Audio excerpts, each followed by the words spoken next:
I'm sure you know what pride flags are by this point. Little rectangles with colored stripes that represent certain genders or sexualities. You've probably also seen videos talking about flags for identities that aren't as well known.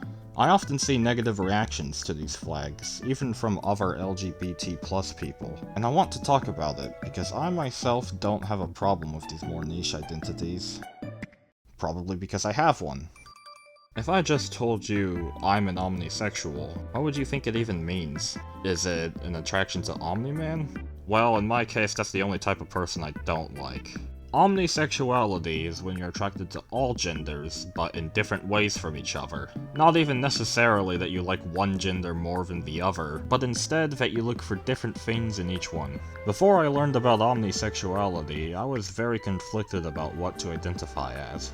I didn't like most men I saw in real life, but I did like male characters, but most of them look feminine anyways, so maybe I'm actually just straight? Well, homophobes certainly wouldn't agree. Not that they're very smart anyways. Then one day I was scrolling through Instagram when I came across a pride flag flowchart. I wish I could find it again, but I don't want to go on Instagram, fuck that site. Anyways, here's how it went. Are you attracted to multiple genders? Yes, I think so. Does gender still play a role in your attraction? Yes. You're omnisexual. There's a flag for that?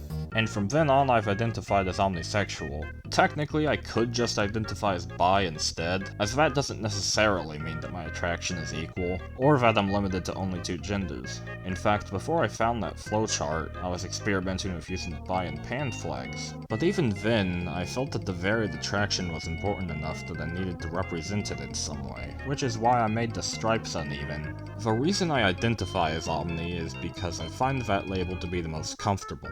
I don't have to worry about whether I'm attracted enough to this gender or that, so that's the label I'm sticking with. That's why it sucks to see people hate these flags so much. If you go into the comments section of a video about pride flags, you'll see two types of comments. The first type is someone complaining that there doesn't need to be this many flags, and that people just want to feel special. Then, right next to them is someone who learned not only why they feel this way and how to describe it to others, but also that there's enough people like them that they made a flag to represent themselves. Even other LGBT+ people complain about them, which is especially depressing. Someone's identity being more specific or less known than yours doesn't mean it's unnecessary, and throwing them under the bus won't help anything. So don't dismiss flags just because they sound weird or don't make sense to you.